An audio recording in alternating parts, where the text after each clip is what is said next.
ya, dari SMP. Aku udah pengen banget buat bisa exchange, apalagi ini beasiswa kan. Jadi aku udah mulai mempersiapkan diri gitu dari SMP. Lumayan panjang juga ya. Jadi setelah seleksi yang setahun lamanya seleksinya, akhirnya aku berangkat pas kelas 12 kemarin ya.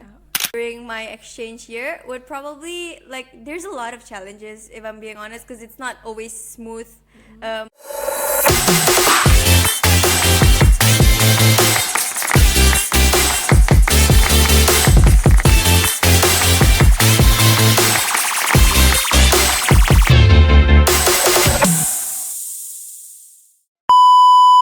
Assalamualaikum warahmatullahi wabarakatuh. Kembali lagi di Jurnalistik Man Kota Surabaya Podcast. Di episode kali ini kita kembali lagi mengundang siswi berprestasi Man Kota Surabaya, di mana tamu kita ini mempunyai pengalaman yang cukup mengesankan, di mana tamu kita ini telah menjalani program student exchange di Amerika.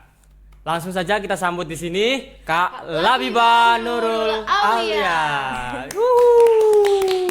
Makasih. Halo sebelumnya. Kakak. Halo.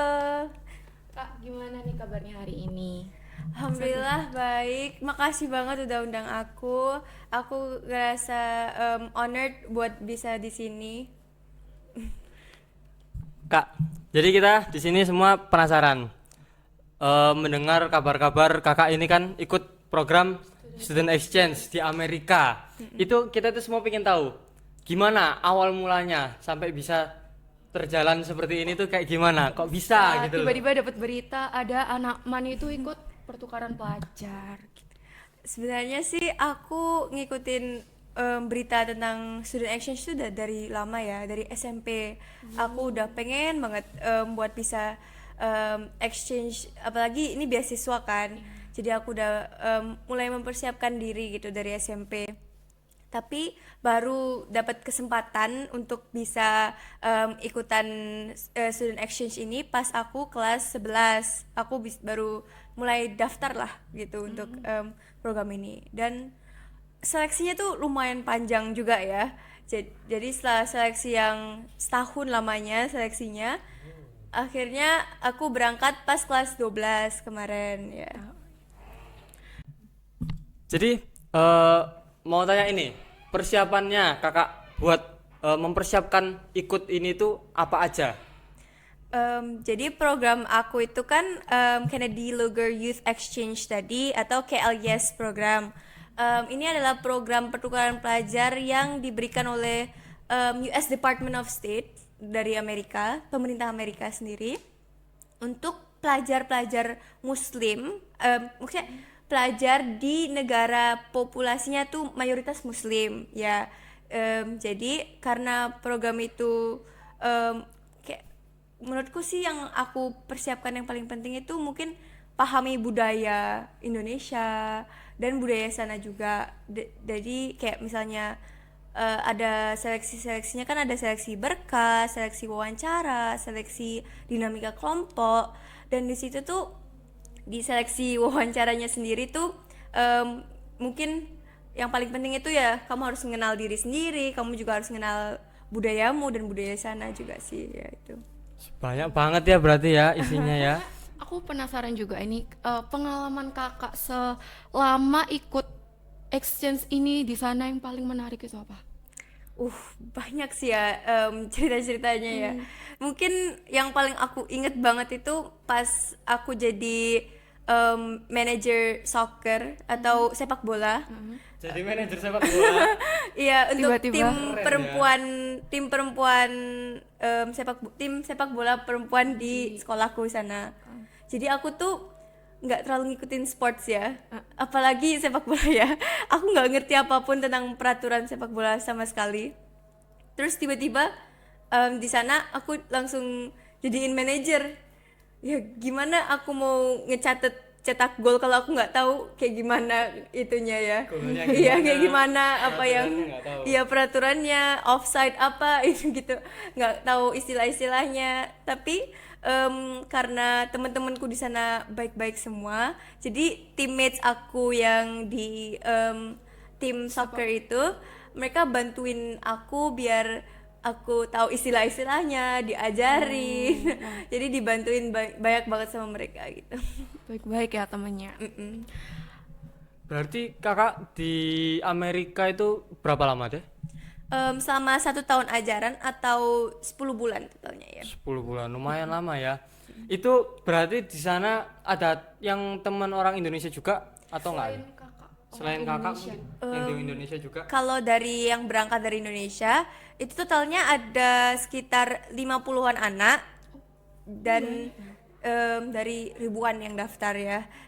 Tapi yang 50-an anak itu nggak ditaruh di satu tempat yang sama. Jadi kita tuh ditempatkan ngikutin host family kita atau keluarga angkat kita tuh mau kita di mana gitu. Jadi kalau misalnya Oh, ada keluarga Iya, angkat. jujur aku baru iya, tahu. di sana ada keluarga angkat gitu. Jadi aku tinggal di sana selama 10 bulan bersama keluarga angkat. Sama keluarga angkatnya itu. Iya. Dan kebetulan karena aku di Indiana, ada salah satu temanku yang dari Indonesia juga di Indiana juga, tapi di kota yang berbeda dari aku. Cuman sekitar 30 menit dari rumahku, tapi kita tetap sering ketemuan sebulan sekali mungkin sebisanya. Kalau misalnya lagi ada acara besar-besar gitu, biasanya selalu ketemuan gitu kayak orientasi atau apa gitu, kumpul bareng gitu ya. Sebenarnya aku penasaran sama kegiatan di sana tuh selain belajar itu ngapain aja? Kayak mungkin jadi turis atau gimana gitu? Kalau di sana kegiatanku tuh sebenarnya yang paling penting ya belajar ya di sekolah, tapi menurutku yang aku bisa bilang one of my best experience di sana itu justru sports gitu loh, atau ekskulnya. Kayak misalnya mereka tuh sports di sana tuh penting banget ya. Jadi ada setahun itu ada 3 season, ada fall season atau musim gugur, ada winter musim dingin, sama ada spring untuk sportsnya. Dan di situ ada beda-beda sports. Aku pas fall itu soccer yang tadi, terus winter aku swim, berenang. Nggak dingin itu. Musim dingin berenang. Iya, musim dingin berenang, tapi untungnya indoor. Oh, iya. Tapi tetap aja keluar dari tempat swimming poolnya langsung beku. Karena masih basah-basah gitu kan. Terus di spring itu tenis. Oh. Dan aku pertama kali nyobain tenis di situ, seru sih ya. Aku kayak bisa nyobain banyak hal baru yang mungkin di Indonesia nggak bisa gitu ya. Jarang ya kalau tenis di Indonesia, lumayan jarang. Iya. Yang buat sehari-hari biasanya jarang ya kalau di Indonesia. Lebih seringnya badminton kan di sini ya. Badminton. Dan aku kira bakal mirip ya kayak tenis sama badminton gitu, mungkin karena sama-sama raket. Iya. Tapi ternyata. beda banget. Beda banget ternyata, kayak lebih berat gitu dan tekniknya juga beda kan. Jadi aku ngerasa malah aku lebih bisa di tenis dibanding badminton ya. Iya. Lebih gampang ke tenis apa badminton? Setelah sering main di sana. Iya, karena di sana juga diwajibin lomba-lomba gitu. Jadi aku pas awal-awal mungkin ngerasa lebih susahan tenis ya, karena lebih berat gitu. Tapi setelah lebih sering main gitu, jadi lebih gampang ya, iya lebih terbiasa gitu. Tapi aku juga sempat jalan-jalan sih. Oh, kemana aja itu? Kalau jalan-jalannya kadang itu dari host family-nya, host family aku ngajak jalan-jalan, atau dari kayak ada sekolah gitu study tour, biasanya sering juga. Kalau dari keluargaku pernah diajak ke New York. Wow. Ke New York City. Itu pas liburan fall break, jadi lumayan 5 harian aku di New York gitu. Dan dari dari keluarga aku juga pernah ngajak ke Tennessee. Tennessee tuh vibes-nya tuh kayak, kalau aku bisa samain dengan Indonesia mungkin sama kayak puncak ya. Kayak Pegunungan gitu. di Batu mungkin ya. Kayak gitu ya. Yang adem-adem. Adem ya, dingin, sejuk. dingin, terus kayak berembun gitu. Terus pergunungannya tuh kayak bagus banget karena di situ ada beruang. Oh, Beruang iya, asli. Terus dia keliaran gitu. Berkeliaran sih, tapi untungnya pas aku di sana nggak ketemu sih ya. Oh, jangan dong. Jangan ya, bahaya sih ya. Tapi sering banget di jalan raya gitu tiba-tiba ada yang lewat. beruang yang lewat gitu. Kayak banyak warga sana udah terbiasa malah gitu sama beruang gitu. Terus kalau dari sekolah aku sendiri, aku pernah ke Chicago. Chicago tuh mungkin kalian tahu Home Alone, film Home Iya, Alone. tahu. Iya, itu di Chicago, iya. Terus pernah ke Washington DC. Itu ibu kotanya Amerika. Sama Maryland. Maryland Sekali ya. Maryland tuh nggak jauh beda sih dari Washington, cuma kayak sejaman dari Washington gitu. Ya seru sih. Aku pernah jalan-jalan sama teman-teman itu, kayak sekolah aku sendiri hampir tiap bulan ya ngadain study tour gitu ya. Jadi walaupun mungkin keluargaku lagi sibuk, tetap bisa explore gitu. Kalau keluar kota kayak selain di sekolah sendiri tuh, maksudnya selain study tour itu yang dipelajarin itu apa aja? Kalau selain yang di sekolah, Yang waktu keluar oh Waktu study tournya waktu itu study tournya apa tuh yang ngapain aja? dipelajari itunya? kadang itu study tournya mempelajari budaya atau culture gitu. Pernah waktu itu aku pergi ke Ohio untuk ngelihat nonton teater tentang budaya Meksiko. Jadi bukan budaya Meksiko doang, budaya Hispanic. Jadi kayak Latin Amerika gitu ya. Jadi di sana ada banyak tarian, ada nyanyian, bermacam-macam gitu, yang khas banget dari Latin Amerika. Dan juga pernah aku ke Chicago itu dari sekolahku untuk pergi ke German market. Kan ketepatan itu lagi waktunya Christmas.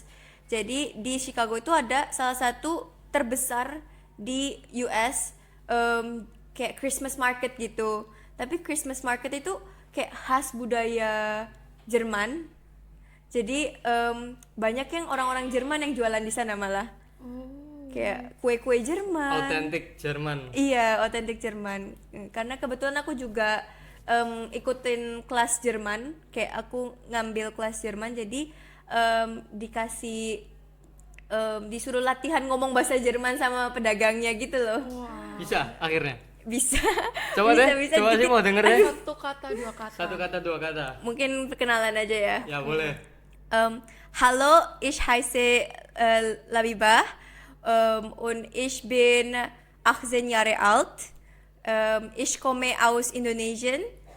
Ich wohne in Surabaya. Gitu. Oke. Artinya apa itu Kak artinya?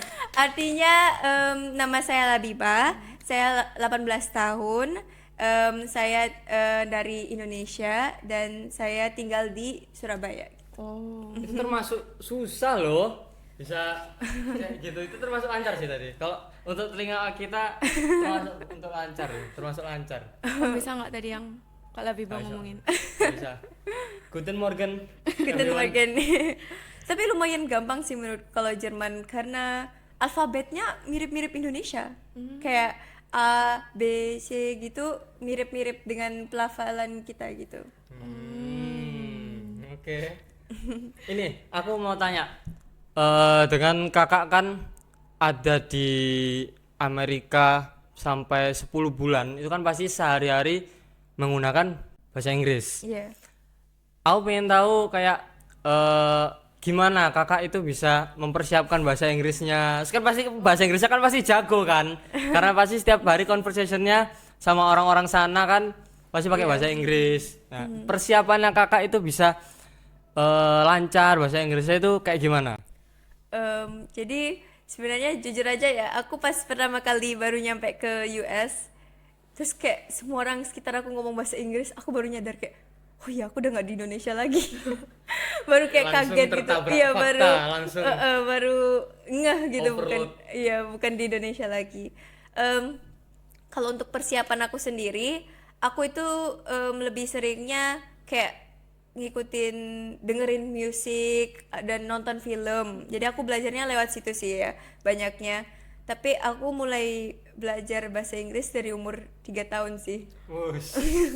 Nggak kaget ya Pantes Bang? saja tadi aksennya bagus sekali teman-teman.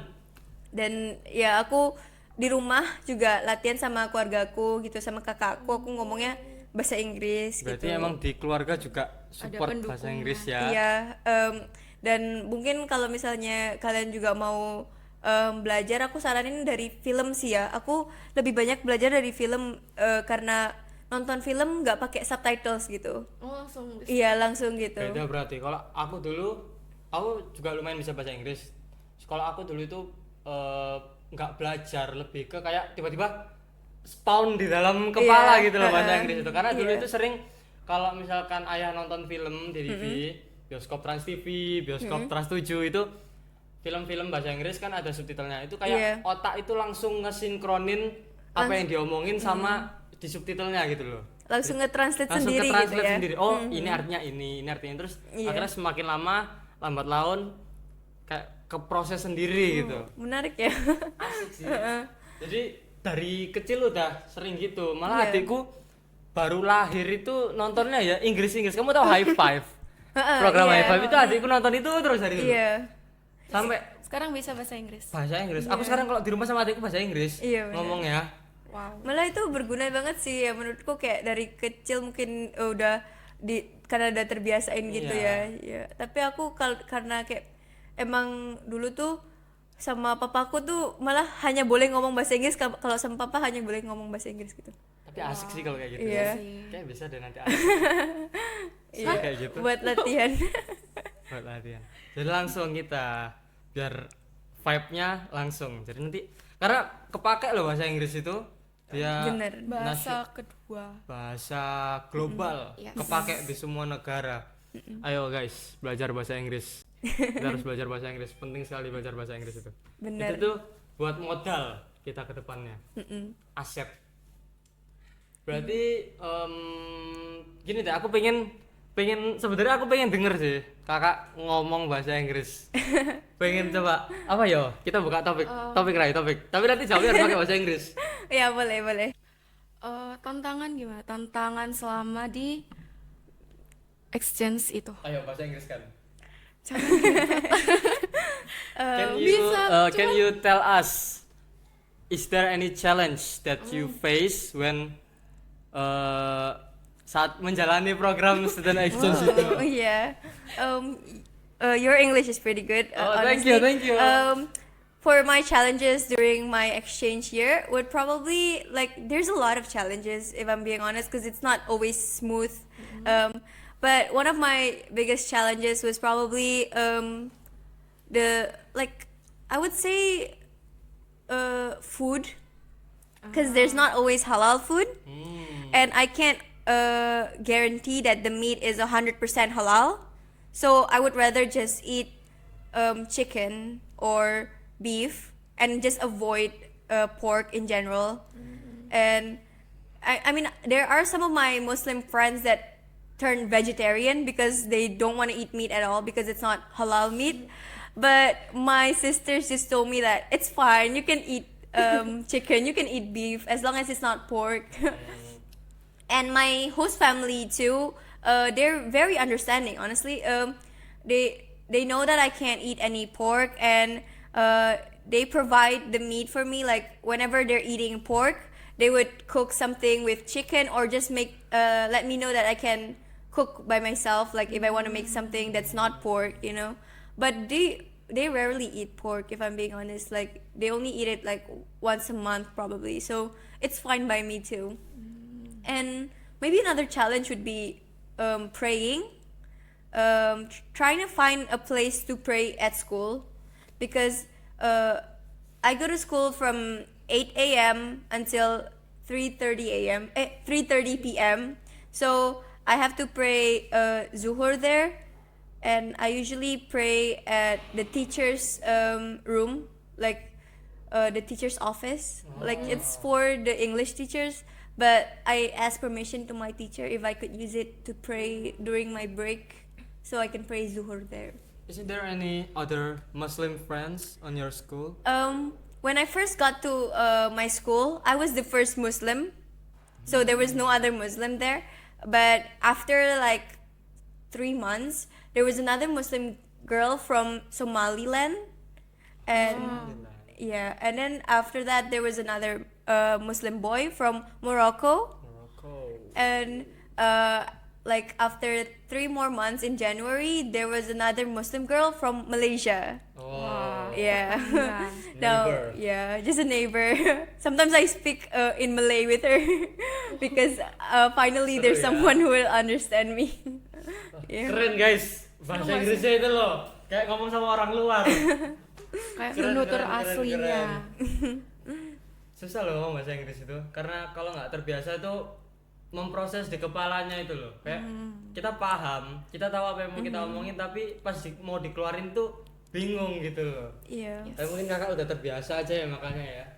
Mungkin Udah latihan terbiasa dari speaking ya, aku jujur kayaknya mungkin di Indonesia tuh orang-orang bisa banget bahasa Inggris gitu, kayak ngerti gitu kalau kita ngomong sama mereka, mereka ngerti, cuman mungkin kurang berani aja ya buat speakingnya ya.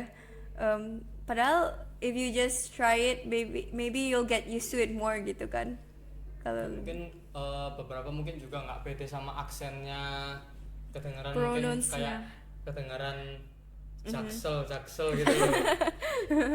Karena jujur aku pribadi juga gitu loh, kadang takutnya pronunciationku nggak bener sama sebenarnya seharusnya apa gitu loh. iya, tapi aku malah ngerasa accents itu bukan sesuatu yang kita harus ngerasa malu atau ashamed of. Soalnya justru itu yang bikin kita special, yang bikin kita unik.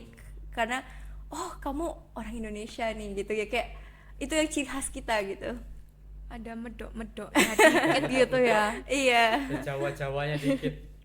Kakak ini ikut ini kan ya, ekskul IM. Oh Iya, English mates, iya. Pantesan lagi nih, Inggrisnya Kaget bagus sih. nih.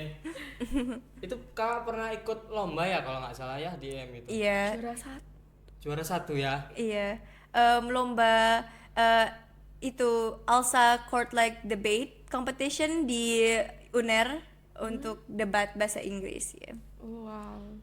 Bahasa Inggris Debat lagi. debat lagi tuh pakai bahasa Inggris. Itu bingung nggak waktu pas kayak mau mengeluarkan suatu kata itu, ada yang bingung gitu atau gimana? Karena kan kalau debat kan pasti kita menggunakan bahasa-bahasa yang berat gitu loh. Iya.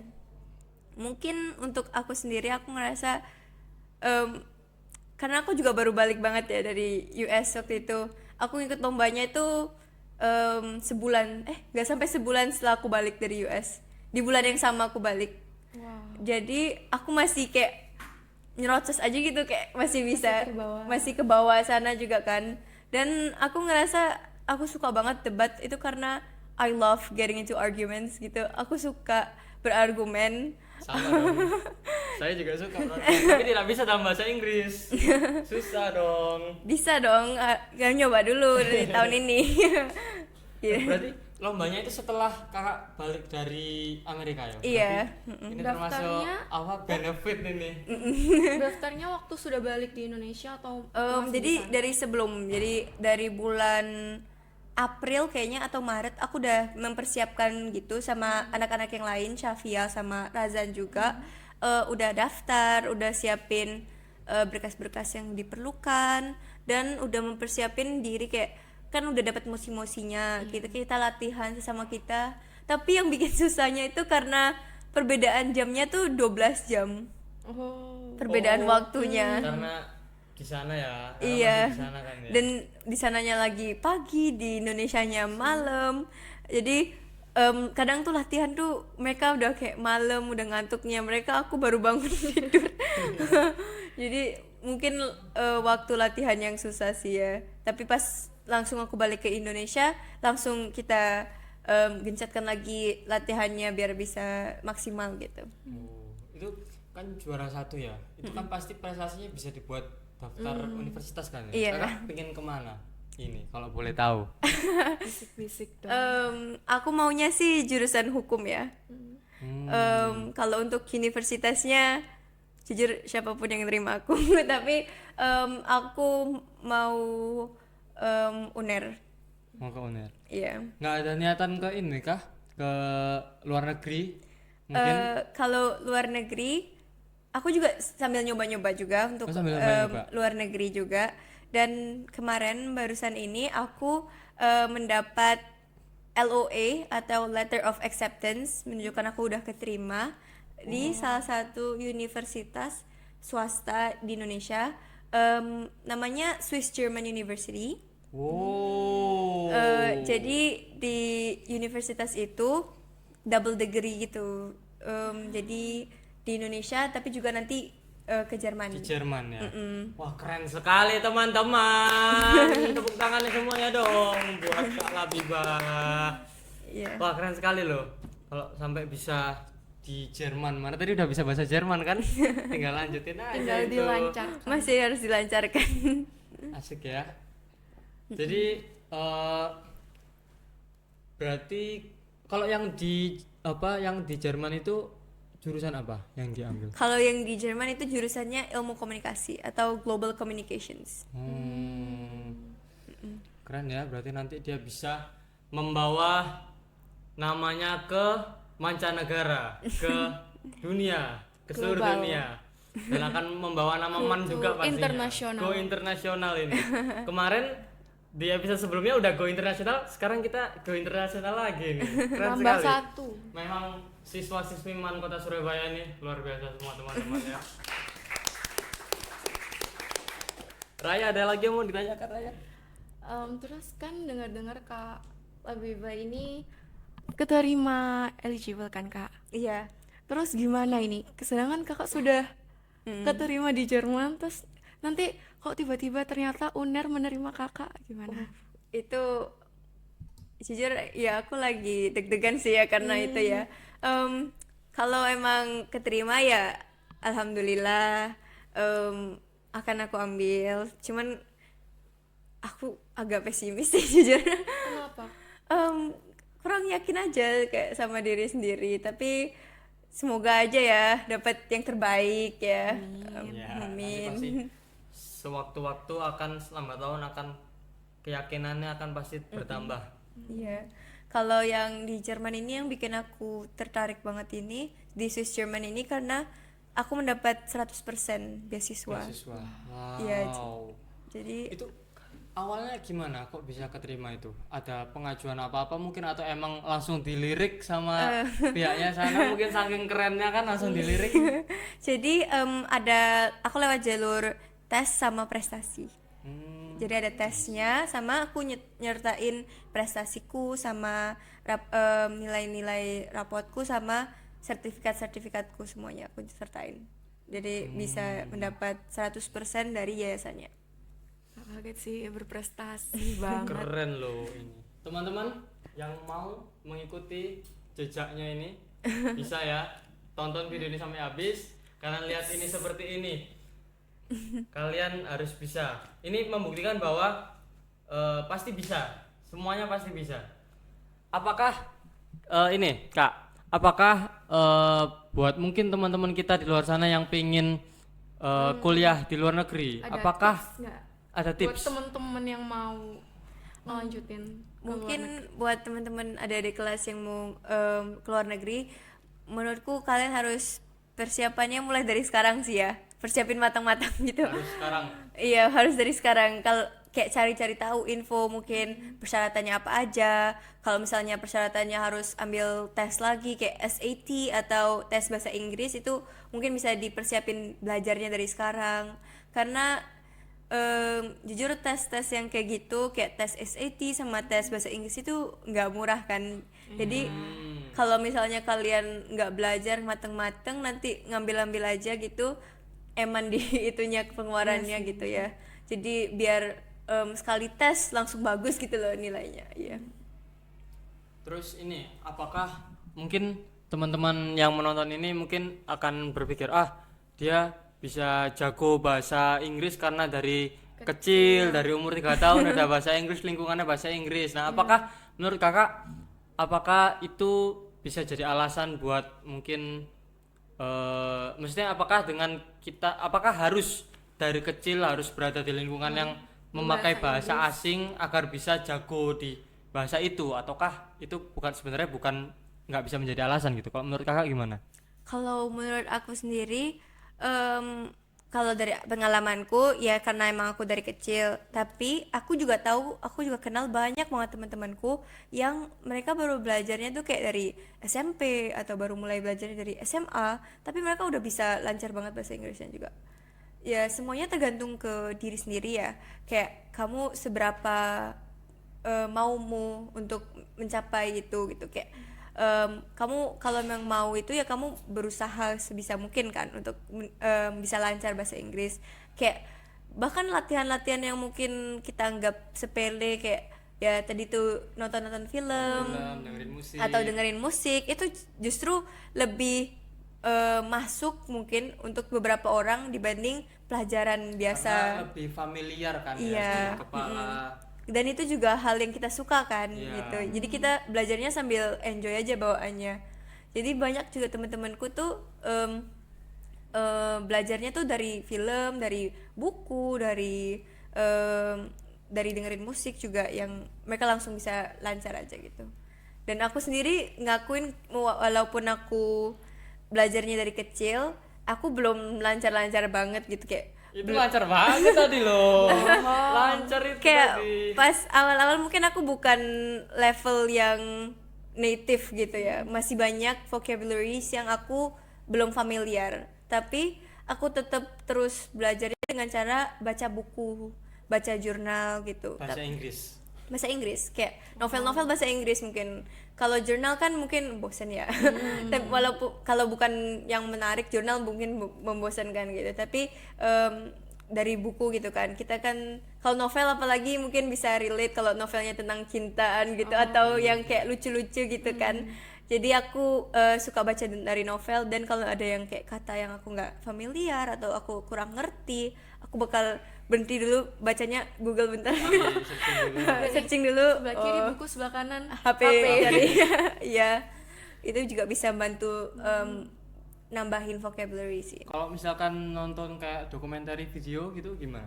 Documentaries itu bagus banget sih, aku suka nonton documentaries, cuman tergantung ya kayaknya ya minat orang-orang. Karena kan kadang ada yang mungkin malas baca, misalkan mereka lebih suka menonton, denger gitu Iya. kan. Karena kalau aku pribadi suka sih di YouTube itu isinya dokumenter video gitu, bahasa Inggris kayak misalkan kriminal apa Iya, gitu iya. gitu ada Kayak podcast peristiwa-peristiwa, juga. podcast. Iya, Kayak podcast bahasa Inggris tuh kayak enak aja denger iya. gitu. Aku juga suka dengerin podcast Stephanie Su. Kalian Pernah tahu? pernah tahu. Iya, itu dia menarik banget cara ceritanya juga, kayak storytellingnya gitu, kayak cara dia di podcastnya kan cerita-cerita tentang crimes atau kayak apa-apa yang kriminal atau horor gitu. Aku yang nggak suka horor aja dengerin. Jadi nyantol. Iya, nyantol gitu, jadi tetap suka dengerin aja gitu. Bagus sih. Oke teman-teman, jadi seperti yang dibilang tadi ya, jadi buat kalian yang memang punya keinginan, punya niat ingin mengikuti jejaknya Kak Labibah ini, bisa, nggak harus kalian dari kecil udah bahasa Inggris, nggak harus. Tapi kalau kalian memang udah niat, kalian enjoy sama apa yang kalian pelajari, insya Allah pasti apa yang kalian pelajari itu akan lebih gampang masuk ke kepala kalian, dan pasti akan lebih gampang untuk dimengerti gitu. Iya, benar. Gampang nyantolnya. semuanya Iya, itu benar. tergantung di diri sendiri. Tergantung Iya, mindset kalian. Kalian rajin, kalian enjoy apa enggak. Yang penting itu sebenarnya enjoy ya. Kalau Iya. enjoy itu pasti apapun yang dipelajari, kalau memang enjoy itu pasti gampang. Iya, maksudnya. benar banget sih. Oke, mungkin sampai sini dulu episode kita, podcast kita kali ini bersama Kak Labibah. Terima kasih buat Kak Labibah yang sudah mau hadir di podcast kita hari ini. Sungguh cerita yang menarik untuk didengar. Kayaknya aku tadi terlalu nyaman mendengarkan cerita sampai Iya, Bingung asik mau kan tanya apa? Asik sekali ini mau ngobrol pakai bahasa Inggris lagi. Bahasa Inggrisnya keren sekali teman-teman ya. Jujur ini Makasih juga. keren banget bahasa Inggrisnya. Semoga kedepannya Kak Labibah bisa melanjutkan impiannya, keinginannya, ingin kemana, semoga Amin. mendapat keyakinan, dan semoga bisa membawa nama Mankota Surabaya dan membawa namanya ke go internasional teman-teman ya. Keren ya. Amin. Episode 1 kemarin go internasional, sekarang go internasional lagi. Keren ini, Mankota Surabaya, mantap. Oke, jadi segini saja untuk episode kali ini. Jangan lupa like dan subscribe. Sampai jumpa di next episode berikutnya. Terima kasih. Wassalamualaikum warahmatullahi wabarakatuh. Dadah teman-teman.